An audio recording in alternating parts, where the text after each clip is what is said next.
Alright, so this is going to be a walkthrough on how to create a automated Wi-Fi access point with the Pocketbeagle. So from this point, I assume that you have downloaded PuTTY in the latest version of Debian, flashed that onto a microSD card, and you have plugged that microSD card into your Pocketbeagle. It needs to be at least a 4 GB microSD card. So you're going to navigate to your control panel. After you have navigated to your control panel, you're going to go to, let's see, Network and Sharing Center. After you found Network and Sharing Center, you're going to go to Change Adapter Settings. So first you need to share your main Wi-Fi or Ethernet connection with your Pocketbeagle. So how you do that is you're going to go to Properties on your main connection, you're going to go to Sharing, you're going to go to Allow other network users to connect through this computer's internet connection. You're going to select the Ethernet connection that is associated with your Pocketbeagle. That connection is going to be Ethernet 4 for me, but it may differ for you, and press OK. After you're done, you're going to go to Properties on your Pocketbeagle's Ethernet connection. You're going to go to Properties on your IPv4 settings for that. You're going to make sure that it is using 192.168.7.1. And the subnet mask is going to be 255.255.255.0. And you're going to press OK. You're going to close that. So next you're going to go to PuTTY.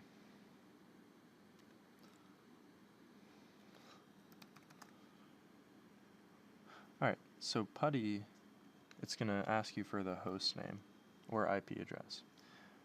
The IP address that you're going to use to create a shell session with your Pocketbeagle is going to be 192.168.7.2 with a port of 22. And press OK. So it's going to ask you for a login. You can type Debian, and the password on default is TEMPPWD. Alright, so from this point, you are going to enable DNS resolution. How you're going to do that is you need to, you're going to navigate to the etc/resolve.conf file. And before I begin, all of these instructions are on the GitHub in the description below. So if it prompts you for password, again, it's going to be TEMPPWD. And then you can copy and paste this file or this information into the etc/resolve.conf file, or you can type it out. So it'll be domain local domain, domain search domain, name server 8.8.8.8, and name server 8.8.4.4. And when you're done, you're going to Control X, Y, enter, save that file. Next thing you're going to do is you're going to create a gateway from your PC to your Pocketbeagle to enable internet over USB.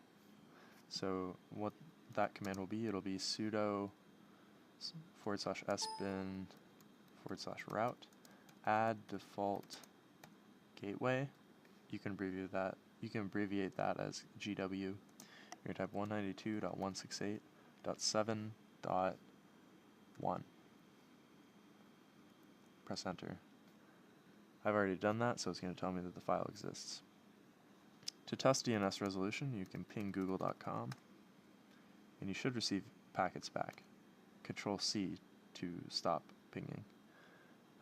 For reference, if I were to ping 8.8.8.8, that's pinging the same place.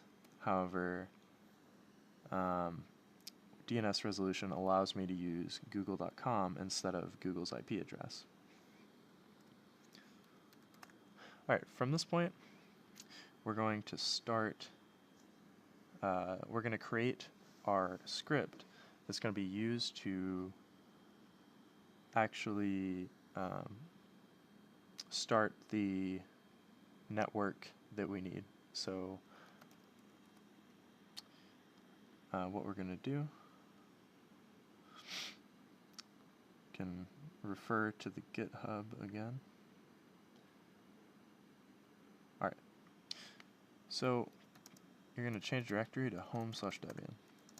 You can check what's in that folder by typing ls space -l. So you can create a folder using sudo mkdir create _ap. I've already done that, so I'm going to navigate to that folder using cd create ap. Again, I'm going to check what's in that folder.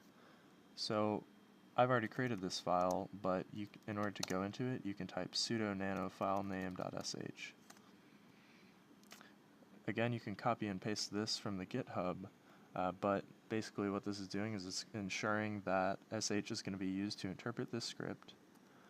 It's going to kill any services that are going to cause DNS resolution conflicts. And then finally, you can use this command to run the network on the IP address, wireless interface, SSID name, and password that you'd like in the background. So you can set this 192.168.1.1 to anything as long as it's not .7.1 or .7.2. The N150 adapter that you're using, or any wireless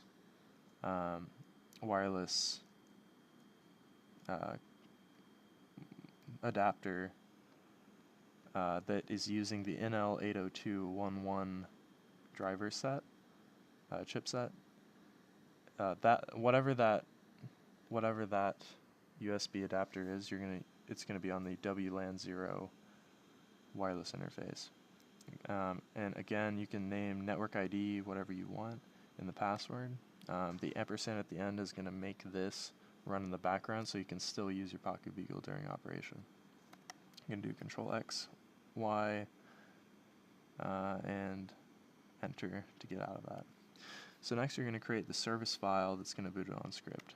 So you're going to type cd/etc/systemd/system.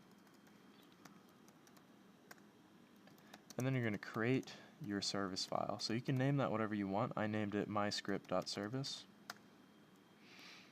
So you can copy and paste this in from the GitHub, but what this is going to do is this is going to point to your create AP script that's going to start your network that we just created. And then it's going to start that on boot. So to get out of that, once you're done, Control X, Y, Enter. To set up that service daemon to run on boot, you can use sudo systemctl daemon reload to reload all the services. Sudo systemctl enable myscript. If you named it something different than myscript, you would put that there instead. And finally, you would type sudo systemctl start myscript.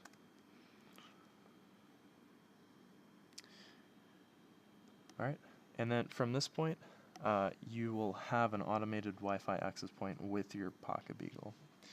If you want to add any GPIO, PWM, anything that you want to start on boot, you would do that by putting that into your filename.sh file that also holds your create AP command. So that's going to be in your home/Debian/create_AP folder. It's going to be that filename.sh, whatever you named that. So sudo nano filename.sh. And then below that line, you can put anything that you want. I included in the GitHub examples of PWM scripts and a file that we also use to create a robot, so that should be a good reference. Alright, thank you for watching, and special thanks to Cathy Wicks at Octavo Systems for all of her support in this project, for Dr. Morgan at Texas A&M University and the Mobile Integrated Solutions Laboratory.